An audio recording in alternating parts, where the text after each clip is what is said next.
Olá, sejam bem-vindos a mais um episódio de Crime e Crimes, mais um podcast de True Crime, por que não? Antes de começar, queria pedir desculpa pela minha voz, eu tô um pouco gripada, na verdade bem gripada, na verdade.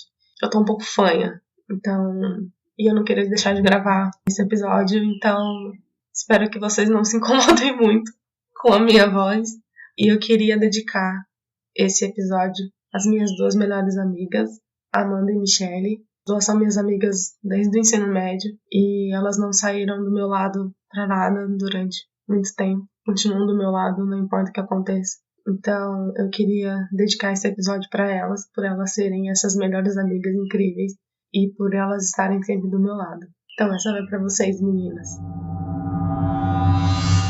Antes de começar o episódio, gostaria de escrever os tópicos que vão ser abordados no episódio de hoje: depressão, ansiedade e suicídio. O caso de hoje é sobre Conrad Roy.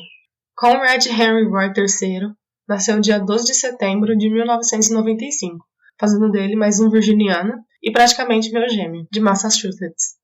Ele trabalhava com a sua família em uma oficina de barcos, Turken & Roy Marine Towing and Salvage, um negócio de tradição da família de Conrad. O barco sempre foi uma paixão dele e sua família. Ele cresceu vendo sua família trabalhar com isso por anos e não tinha como não se apaixonar pelo trabalho que a família dele fazia. Ele se apaixonou tanto por barcos que ele conseguiu sua licença para pilotar barcos em 2014, quando ele tinha apenas 18 anos de idade. Ele se formou no ensino médio em junho de 2014 também, com menção honrosa devido às suas notas. E também ele era um atleta. Ele praticava basquete, rema e corrida. E claro, com um histórico desses, ele passou em uma universidade para estudar negócio, mas ele nunca chegou a ingressar na faculdade.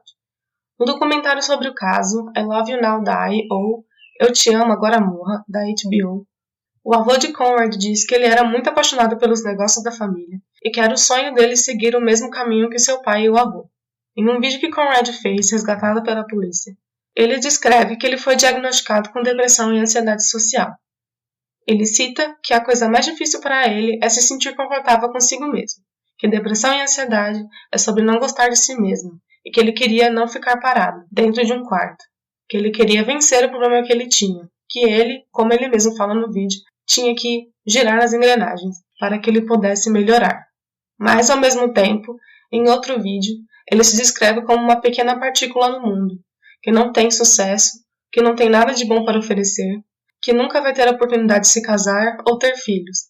Ele diz que ele é até uma pessoa boa, mas introvertida, que às vezes é bom demais e as pessoas abusam disso. Em outro vídeo, Conrad diz que sua ansiedade social é algo que controla a sua vida, e ele queria, com esses vídeos, tomar controle da sua vida de volta.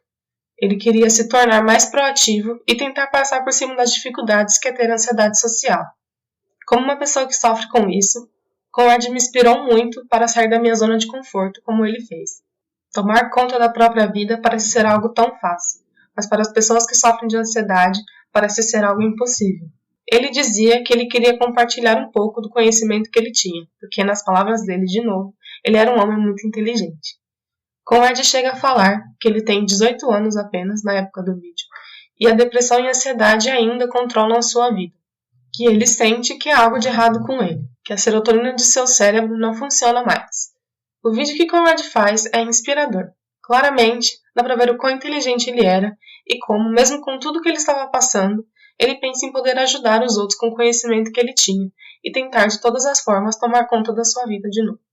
É reportado que ele começou a apresentar sintomas de ansiedade e depressão após o divórcio dos pais. Eles chegaram a ver as notas de Conrad começarem a decair e ele chegou a dizer aos pais que sentia que estava de algo de errado acontecendo com ele. Conrad chegou a dizer que ele não se sentia muito bem e que também estava com um pouco de perda de memória, não se lembrava mais das coisas direito. Conrad chega a dizer nos vídeos que ele era um bom garoto, que ele tinha pessoas que amavam ele, mas mesmo assim, tendo a mãe, o pai do seu lado, ele se sentia muito deprimido. E foi assim que os pais deles decidiram que seria melhor levar Conrad para diversos médicos e psiquiatras. E foi assim que ele foi diagnosticado e começou a tomar medicamentos para depressão e ansiedade. Os pais deles, no documentário, falam que depois de um tempo ele começou a melhorar, que as notas começaram a subir novamente e que ele tinha conseguido a licença para pilotar barcos. Tudo parecia que estava indo muito bem, e as coisas para todos que olhavam de fora, estariam melhorando com o tempo. Mas não é bem assim que a história vai seguir.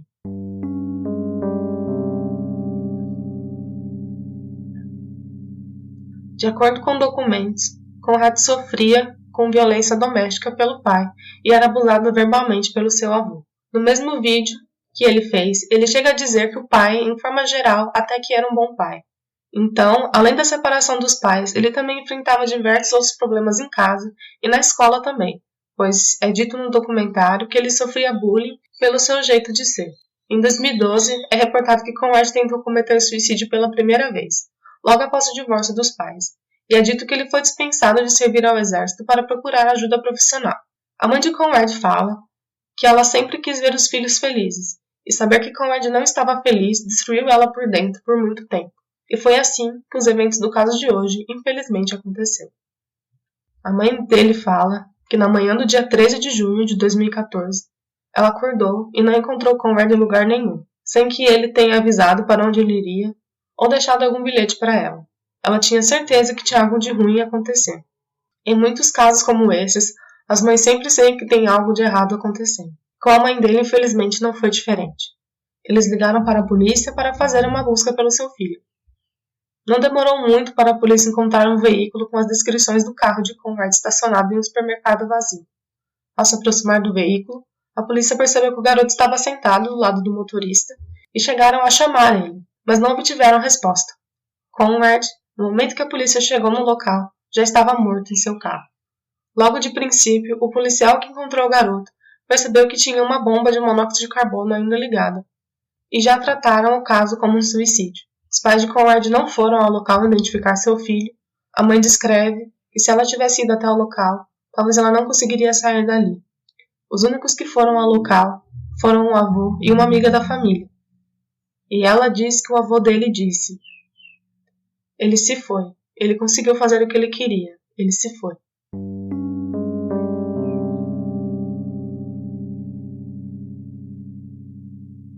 Conrad deixou um caderno cheio de cartas se despedindo de sua família. São diversas mensagens para cada um de seus familiares. Nessas mensagens, Conrad deixou suas senhas, do computador e do celular. Tudo era planejado fazia muito tempo, e não era a primeira vez nem a segunda que ele tinha tentado alguma coisa. Ele já tinha tentado cometer suicídio 4 vezes. Um dos documentos de necrópsia realizado em Conrad foi determinado como causa da morte suicídio envenenamento por monóxido de carbono. Os Estados Unidos têm como 12º lugar suicídio como uma das principais causas de mortes entre os americanos. Em média, cerca de 10,4 a 13,5 suicídios a cada 100 mil pessoas. Em 2020 foi reportado que homens têm a probabilidade maior de cometer suicídio do que mulheres, sendo que eles foram praticamente dos 70% dos suicídios cometidos em 2020. O ano que houve o pico foi em 2018, mas é evidente que ao longo dos anos 2000, a taxa de pessoas que cometem suicídio aumentou bruscamente. Mundialmente, a taxa de mortes por suicídio chega a ser quase 1 milhão de pessoas por ano, o que é um número extremamente assustador. Pior ainda, porque o número de pessoas que tentam cometer suicídio chega a ser 3 vezes maior do que o número de mortes, sendo que a causa principal de morte entre jovens chega a ser às vezes até maior que a taxa de homicídios em diversos países. De acordo com a Organização Mundial da Saúde, o Brasil está em 8º lugar dentre os países com a maior taxa de suicídio, atrás apenas da Índia, China, Estados Unidos, Rússia, Japão, Coreia do Sul e Paquistão.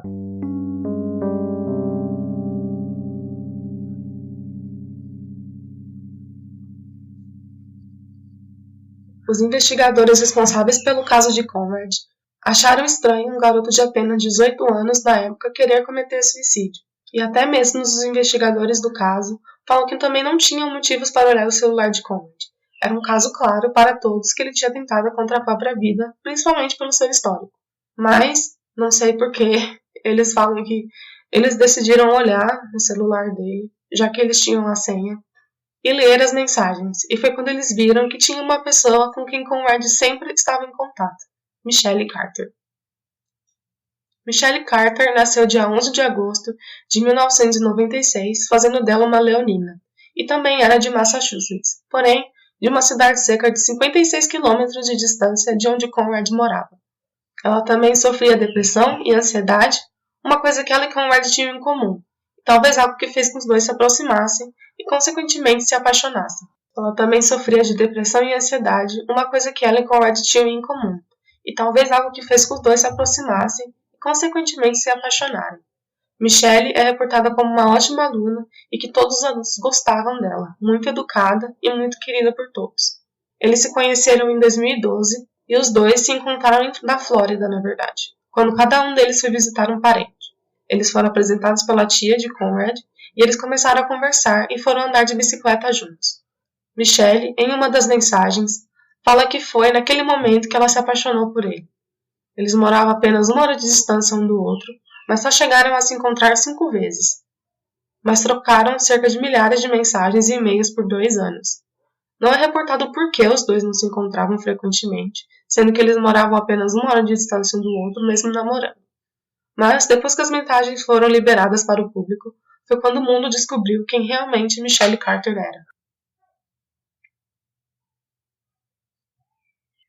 A mãe de Conrad fala no documentário que ela não sabia que os dois namoravam. Na verdade, ninguém da família de nenhum dos dois sabia do relacionamento. Eles sabiam que os dois se conheciam e que viam eles sempre no celular, conversando um com o outro, mas nunca achavam que o relacionamento dos dois fosse algo sério ou que eles podiam ter alguma coisa além de amizade. Porém, as mensagens trocadas entre os dois deram para perceber que com certeza eles eram mais que só amigos. Mas os investigadores não encontraram mensagens comuns que namorados geralmente trocam. Eles encontraram mensagens perturbadoras. Michelle não parava de incentivar Conrad a cometer suicídio logo. Era como se ela quisesse que ele fizesse isso logo. O que deu para perceber das mensagens que foram reveladas é que parece que ela estava de saco cheio de Conrad só falar que ia fazer e nunca fazia nada, porque ele sempre pensava demais em sua família e não queria deixá-los. Em uma das mensagens, Conrad fala que ele não tinha certeza do que ele queria fazer e que ele não queria deixar a família. Mas Michelle dizia que ele sempre fazia isso, que ele sempre pensava demais e que ele tinha que acabar com isso de uma vez por todas. Depois de lerem as mensagens trocadas entre Conrad e Michelle, a polícia conseguiu que os investigadores fossem até a cidade onde Michelle morava para fazer uma entrevista com ela em sua escola. Nesta gravação, que é exibida no documentário, os investigadores perguntam a ela se Conrad tinha falado alguma coisa para ela e ela contou só um pouco da verdade. Michelle diz que fazia um tempo que ele vinha comentado que queria cometer suicídio, que ninguém conseguiria ajudar ele mais, que ele não via outra saída. Ela diz também que ela falou com ele na noite anterior e que a ligação tinha caído, mas que ela não tinha achado nada demais daquilo. Mas que Michelle sabia que uma hora ou outra a notícia que Conrad teria cometido suicídio iria chegar.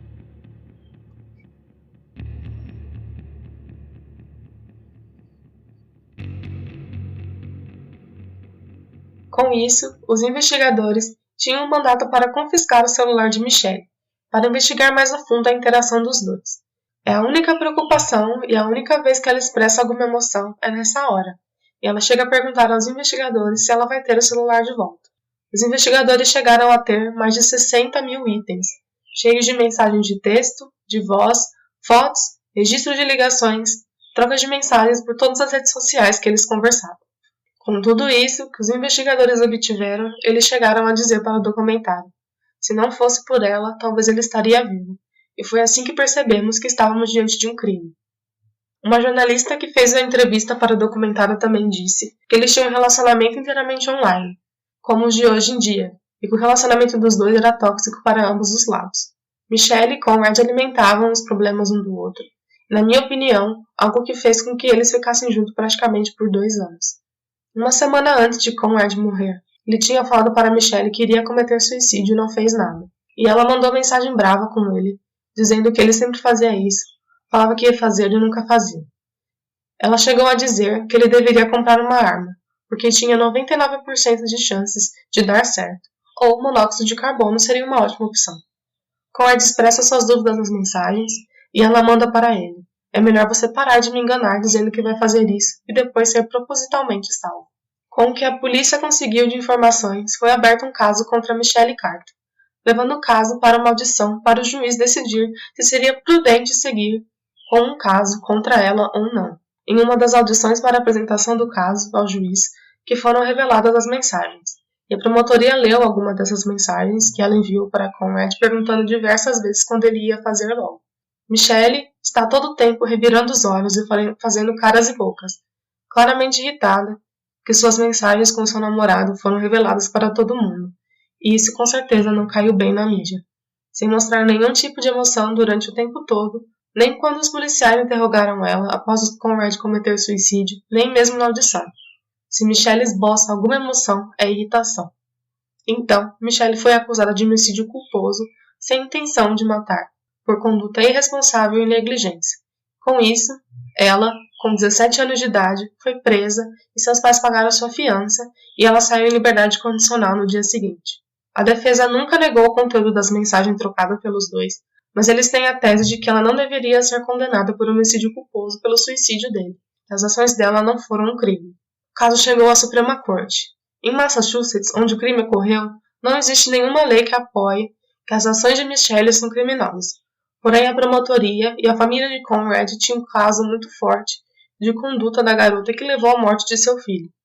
Então, para um caso ir para a Suprema Corte, o crime que ocorreu dentro dos limites de um determinado estado, que violam algum tipo de lei, e essa lei não está presente nas leis dos estados, ele vai para essa Suprema Corte para 7 juízes decidirem se é prudente ou não seguir com o caso. Então, a defesa e a acusação tiveram 15 minutos cada para apresentar sua tese e argumentar para até 7 juízes decidirem se o caso deveria prosseguir ou não.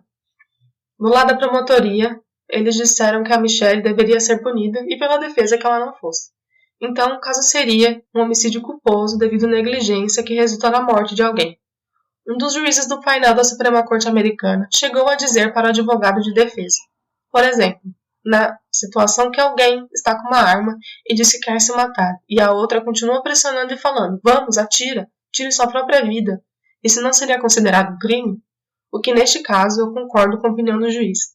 Não é porque Conrad tinha tendências, que Michelle por incentivar ele constantemente a fazer o mesmo, até um certo ponto, que até os últimos momentos dele ela continuou, Michelle deveria ser responsabilizada pelas suas ações, na minha opinião. O que a defesa traz para a Suprema Corte é que não é como se ela estivesse no local falando para eles voltar para o carro, senão ela o colocaria lá à força, ou que ela tenha sido a pessoa que comprou a bomba de monóxido de carbono e instalou no carro. Porém, a decisão da corte foi que nos últimos momentos de Conrad, ele chegou a sair do carro, disse para Michelle que ele não queria mais fazer isso, que ele estava com muita dor, e expressou dúvida se realmente deveria continuar com o plano de se matar, e que, por a razão deste momento, e por Michelle ter falado o que ela falou, a decisão da Suprema Corte foi seguir com o julgamento contra Michelle Carter. O time de defesa e Michelle decidiram então que seria melhor ela não testemunhar no próprio julgamento. Chegaram a dizer para a mídia que seria algo que interferia na liberdade de expressão dos americanos e que as pessoas iriam ter que ter mais cuidado na hora de falar qualquer coisa para alguém caso ela fosse acusada. Durante o julgamento, foi apresentado uma das mensagens que fez com que o caso chegasse a todos os meios de comunicação. Em um determinado momento, é revelado que Conrad chega a sair do carro, porque ele ficou com medo, porque o plano estava realmente funcionando, e ele ligou para a namorada, e Michelle fala para ele voltar para a porra do carro agora. Ao invés de tentar ajudar o namorado, tentar só mais uma vez e decidir do plano de tirar sua própria vida, Michelle é a pessoa que diz para Conrad voltar para o carro. A pressão psicológica que Michelle colocou em Conrad é o momento que ele estava mais vulnerável, principalmente porque ele não ligou para mais ninguém além dela. A defesa traz que Conrad ligou para Michelle porque sabia que ela falaria o que ele precisava ouvir para ter coragem para voltar para o carro. Mas a acusação diz que Michelle, naquele momento, deveria impedir que ele fizesse alguma coisa. Michelle chegou a mandar uma mensagem para uma colega dizendo: a morte dele foi minha culpa. Eu estava no telefone com ele. Ele saiu do carro porque estava funcionando e eu falei para ele voltar para o carro. Ele saiu, ligou para Michelle e ficou 46 minutos no telefone com ela, chorando e falando o quanto estava doendo, porque dentro do carro ele tinha comprado a bomba de monóxido de carbono e acoplou no motor do carro para a tentativa de suicídio.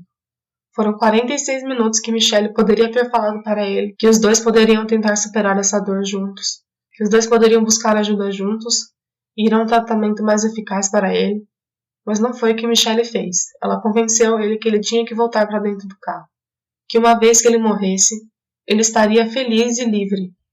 Incentivou ele a tirar a própria vida de uma vez por todas e o quanto antes. Uma hora depois da morte de Conrad, Michelle, sabendo muito bem do que tinha acontecido, manda mensagem para a irmã mais nova dele, fingindo não saber onde ele estava e perguntando se ela ou os pais dele faziam ideia de onde estava o garoto.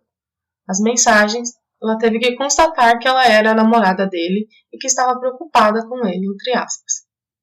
Ela continuou perguntando sobre ele, fingindo não saber onde ele estava e o que realmente tinha acontecido com ele.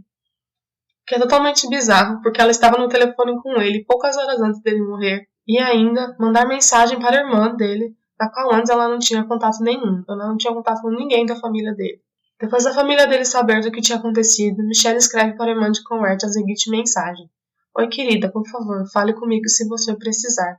Eu quero fazer tudo o que eu puder para te ajudar, e ajudar a sua família nesse momento tão difícil. Será que eu posso ir à sua casa amanhã? Ela chegou a mandar diversas mensagens de apoio para a mãe e para a irmã, e disse no documentário que ela respondeu que ela estava feliz que Michelle estava ao lado do filho nos momentos difíceis. O que é totalmente inacreditável, mais ainda, é que ela fala sobre o funeral dele e chega a perguntar se o caixão vai ser aberto ou fechado para a cerimônia. E a irmã de Conrad fala que ele foi cremado e que as cinzas dele vão ser jogadas no mar, o local favorito dele. E Michelle tem a coragem de perguntar se ela poderia ficar com um pouco das cinzas de Conrad. E para a mãe dele, ela chega a mandar que ela tentou fazer de tudo para salvar a vida dele. E foi assim que, para a mãe dele, foi uma das coisas que chamou a atenção dela. Porque para ela, Michelle não fazia ideia de que Conrad tinha intenção de tirar a própria vida naquele dia.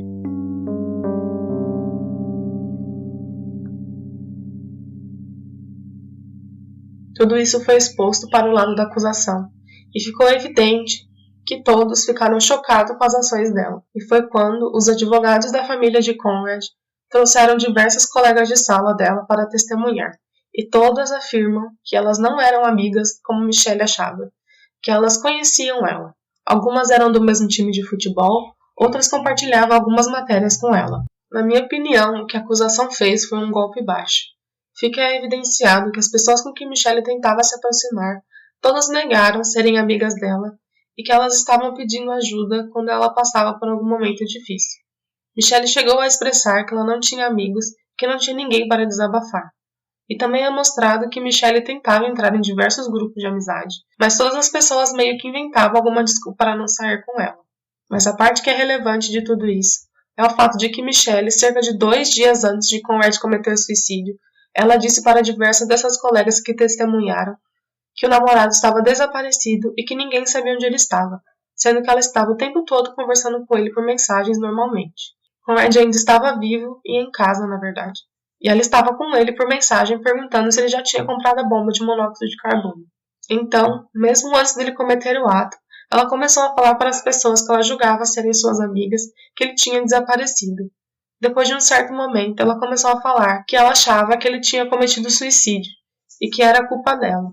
E as meninas, todas elas ficaram do lado dela nesse momento difícil, dizendo que a culpa não era dela e que Conrad precisava de uma ajuda muito maior do que ela podia dar. A tese da acusação é que Michelle, já que ela tinha comentado há 2 dias antes do incidente que Conrad tinha morrido, ela tinha que pressionar ele a fazer realmente isso para não sair como mentirosa. Que naquele momento ela tinha que chamar a atenção das pessoas que ela queria ter como suas amigas, que ela não podia desmentir o que ela tinha contado para diversas pessoas. Outra coisa que foi mostrada foi uma mensagem de semanas antes do ocorrido. Michelle pergunta para Conrad se o último tweet dele pode ser sobre ela. Um pouco antes do funeral, a irmã mais nova de Conrad recebeu um e-mail de Michelle dizendo: Conrad não se matou por causa do bullying que ele sofria, como todo mundo acha. Eu sei as verdadeiras razões. E ela mandou diversas mensagens que Conrad tinha escrito para ela, como por exemplo: eu rezo todos os dias para que isso seja só um pesadelo, que eu vou acordar e me sentir feliz e orgulhoso de mim mesmo e ser um bom filho.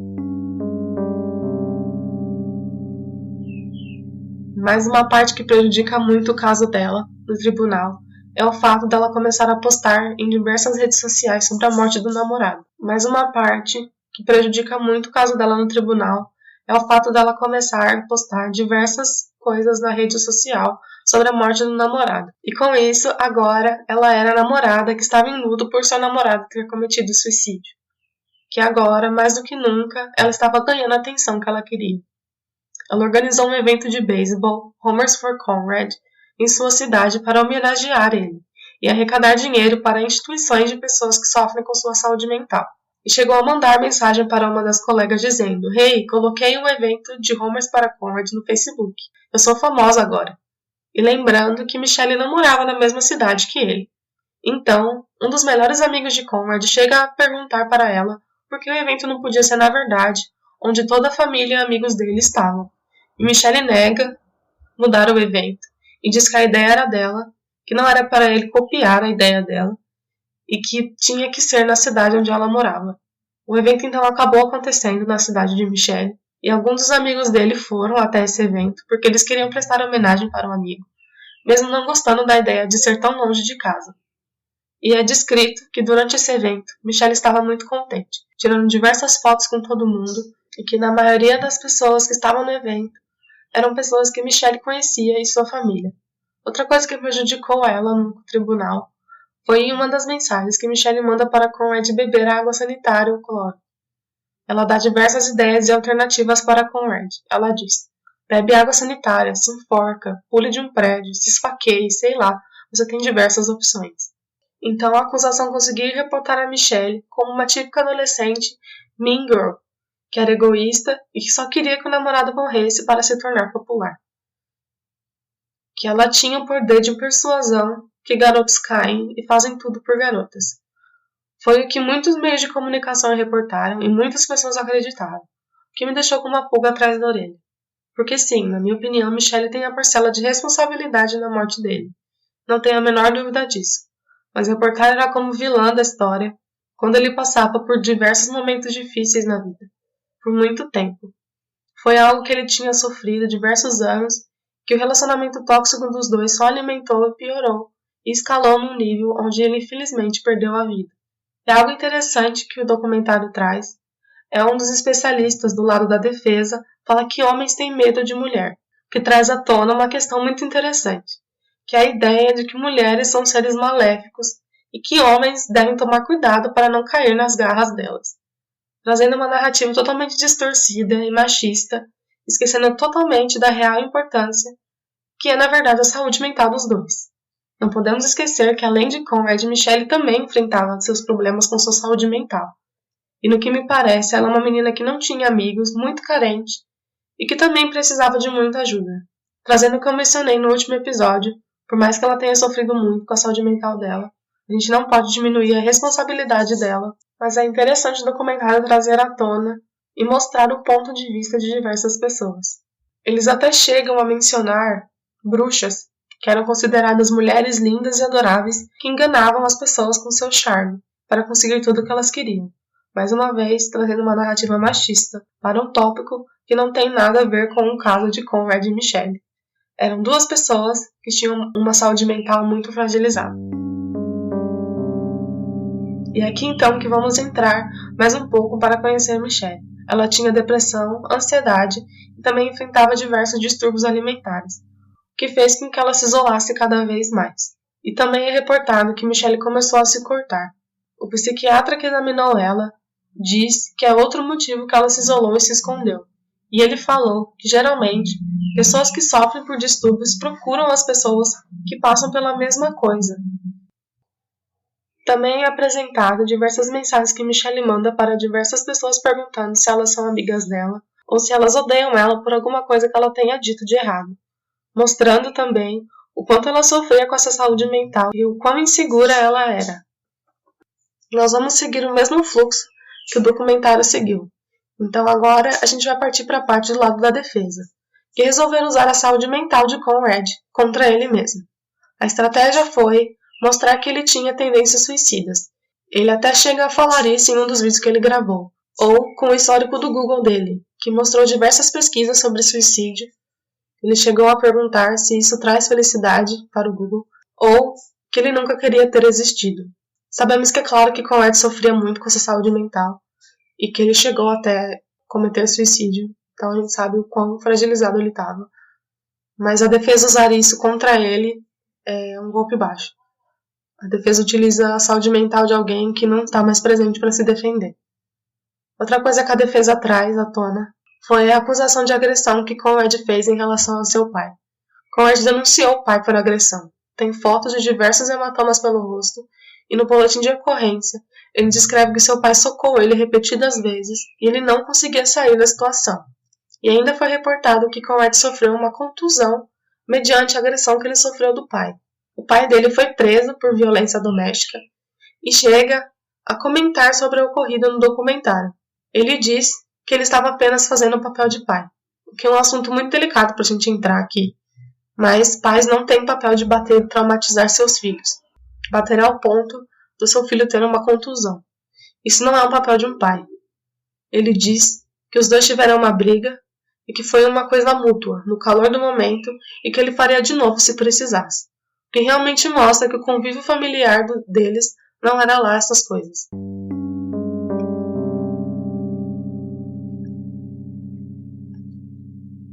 A defesa também foca em um especialista em toxicologia e constatou que Conrad usava a medicação citalopram e Michelle também chegou a usar essa medicação, que é um medicamento indicado para tratamento de recaída ou recorrência da depressão, de transtornos de pânico com ou sem agorafobia e transtorno obsessivo-compulsivo, e que essa medicação, em tese, aumenta ideias suicidas, mudança de comportamentos e impulsividade.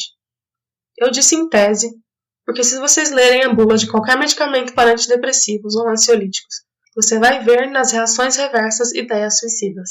Casos como esse e comportamentos suicidas foram relatados durante a terapia de citalopram, logo no começo ou após a descontinuação do tratamento, e é reportado como uma das reações desconhecidas.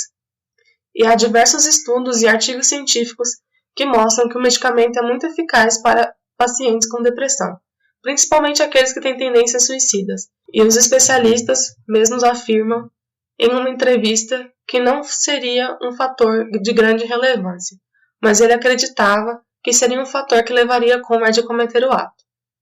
Mas então eles mudam de estratégia e focam totalmente nessa parte de ter uma intoxicação involuntária, que é o fato deles estarem tomando essa medicação, eles serem adolescentes. Então, eles estariam intoxicados e eles não poderiam responder pelos próprios atos. Deixando claro aqui que no documentário eles chamam outro especialista para falar sobre intoxicação voluntária.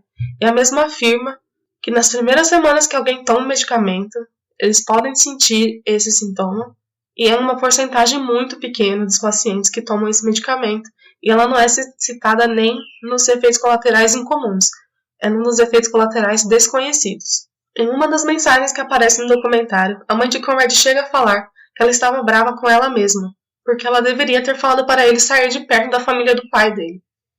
E de outro lado, há relatos de ocorrências que a mãe de Conrad agrediu o ex-marido em uma das diversas discussões do relacionamento dos dois, provando que a família de Conrad não estava nada bem, e com certeza foi um fator importante na depressão e ansiedade de seu filho.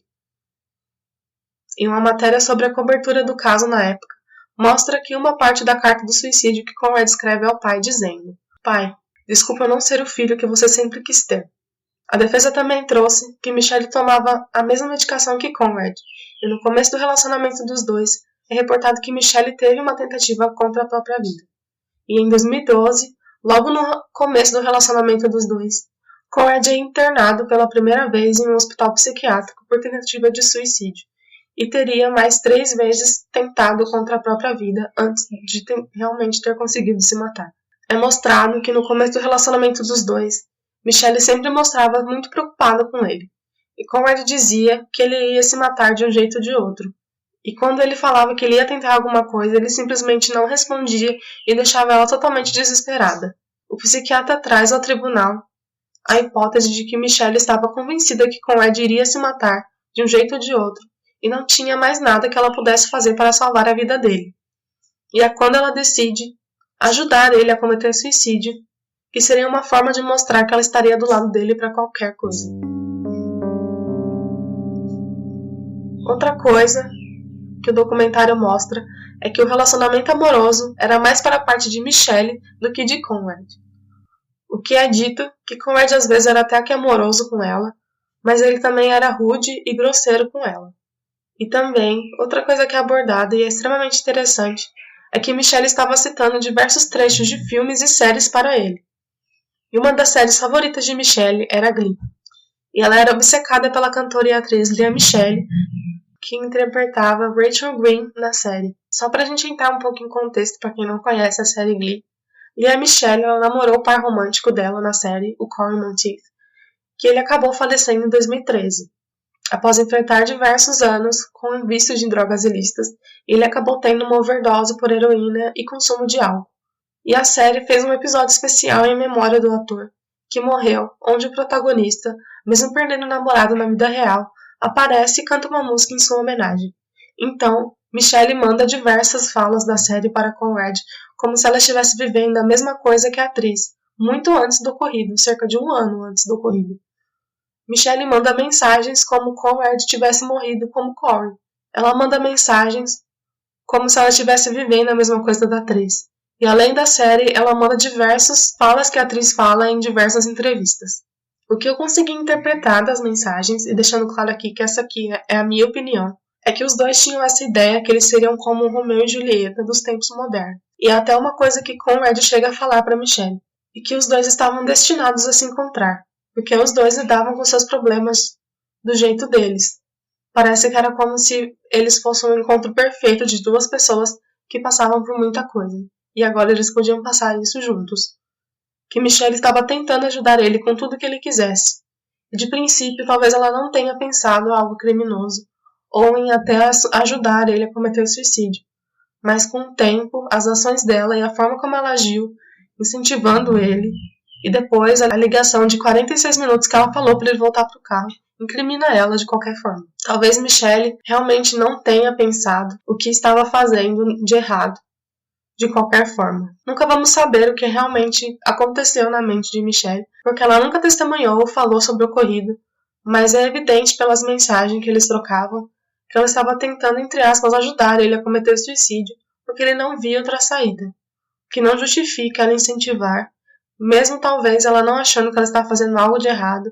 Na minha opinião, ela deveria ser punida por suas ações, independentemente da situação dos dois. Talvez Michelle quisesse viver em um mundo perfeito, como a série favorita dela, que ela teria uma pessoa com que ela iria se apaixonar, ter um melhor amigo, o amor ao mesmo tempo. Talvez ela poderia ter tido isso, mas a partir do momento que ele ligou para ela com medo e ela incentivou ele a voltar para o carro, ela perdeu isso. Naquele momento, Conrad não procurou a ajuda de autoridades ou da família. Ele procurou Michelle porque ele confiava nela e contava tudo para ela. Michelle era a pessoa que Conrad confidencializou todos seus pensamentos mais sombrios e obscuros. E talvez era dela que ele provavelmente queria ouvir para ele tentar mais uma vez, mas ela não foi essa pessoa. E foi algo que o documentário trouxe à tona. A defesa traz a questão de que foi decisão dele voltar para dentro do carro. Que por mais que ela tenha dito para ele voltar, a decisão foi somente dele, já que ele estava e fez por livre e espontânea vontade. É interessante e importante que o documentário traga os dois lados, as opiniões diversas do público sobre o assunto, porque esse crime é algo muito recente e não tem muitas leis, pelo menos não na época.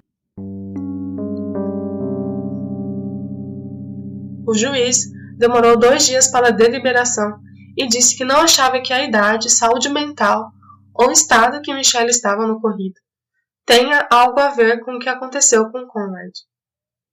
Mas o juiz diz que por ela ser tão nova, a chance de reabilitação e reintegração à sociedade é muito alta. E ela foi considerada culpada por homicídio culposo e teve a sentença de 2 anos e meio. Porém, sua pena foi reduzida para 1 ano e 3 meses.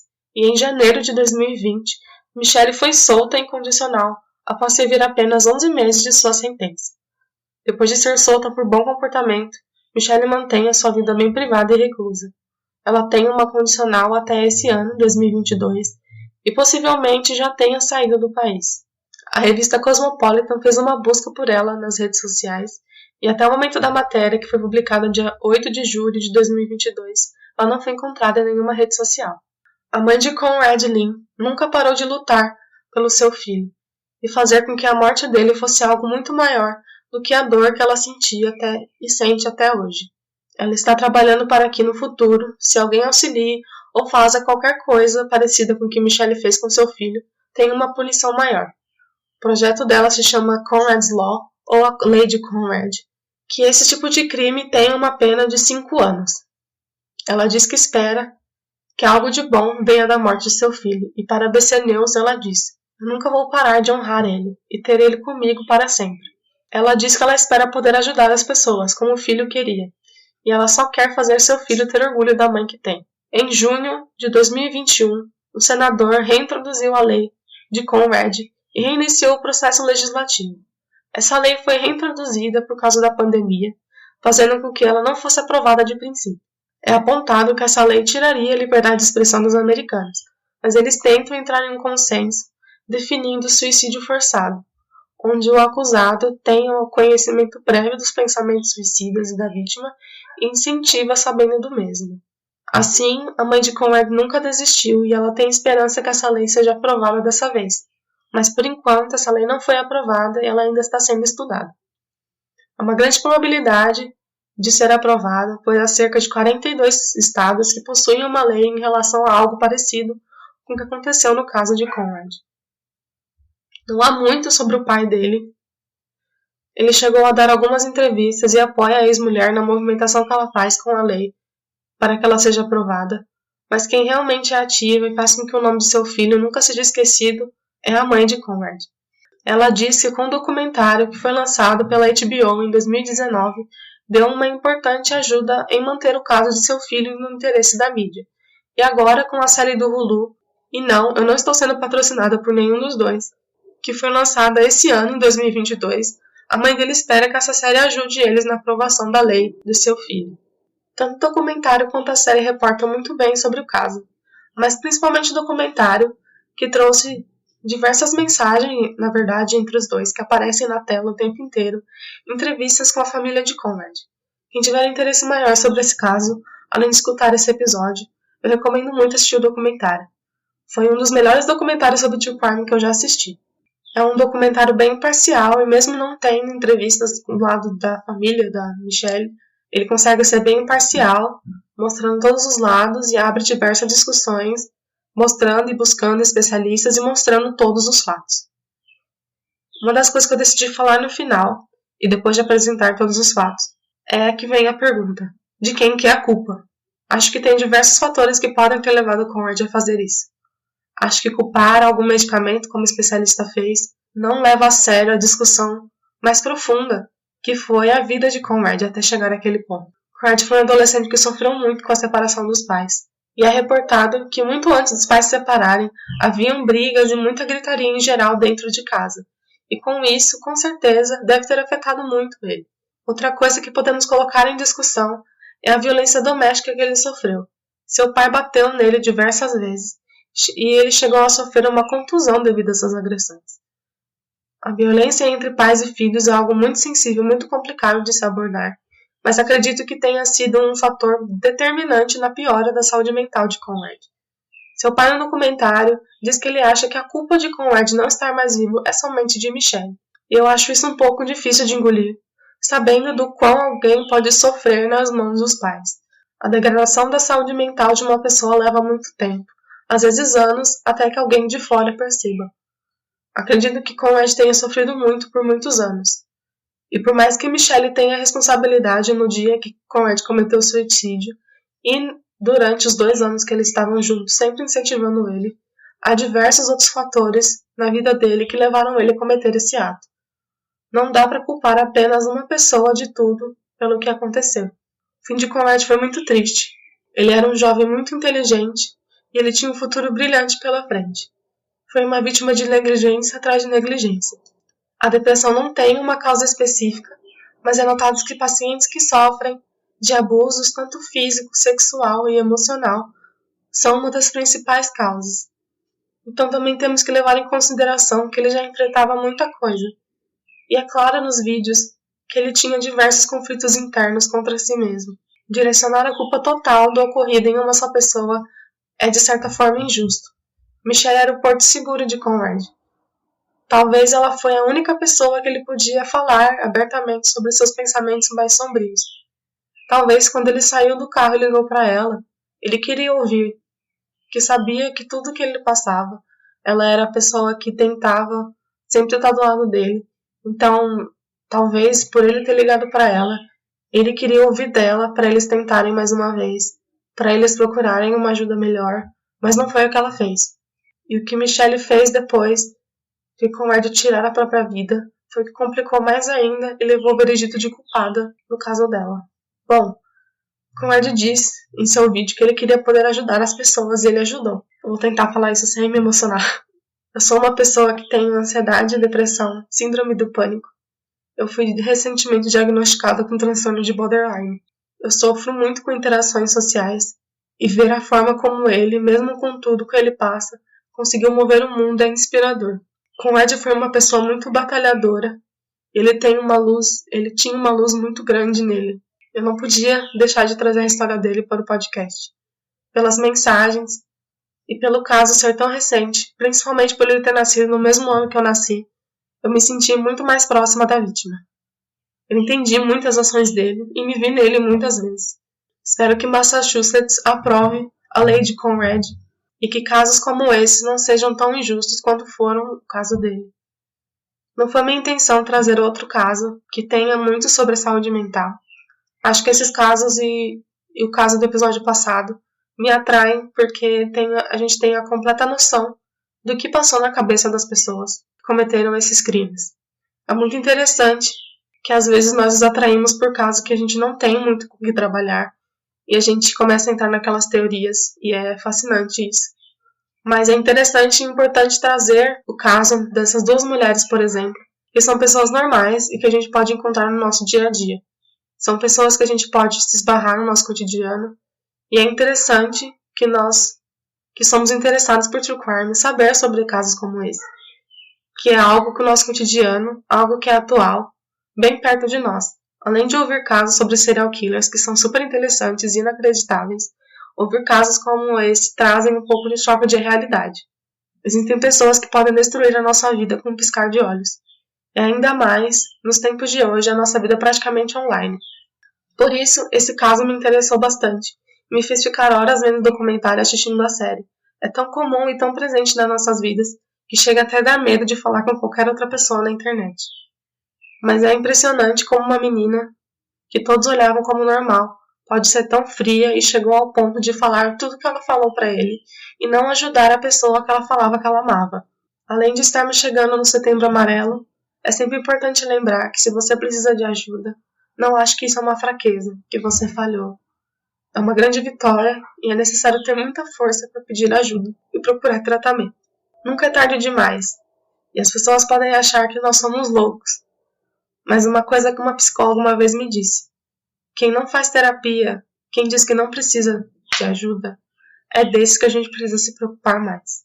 Se você conhece alguém que passa por alguma situação difícil, seja esse ombro amigo.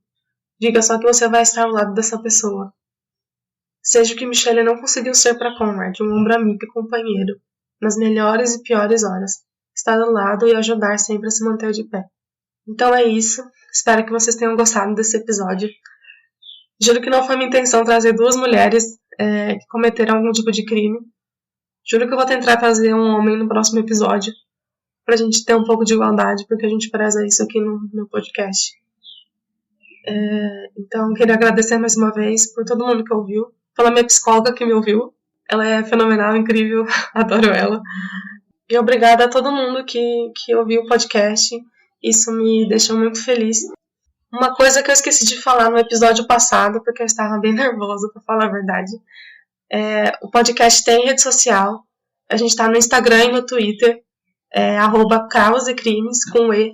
E se você gostou do podcast, não se esquece de compartilhar, mandar para algum amigo seu, alguma amiga, avaliar o podcast, que isso vai ajudar o podcast a crescer e com certeza eu vou trazer muito mais casos interessantes como esses para vocês. Se cuidem e até a próxima!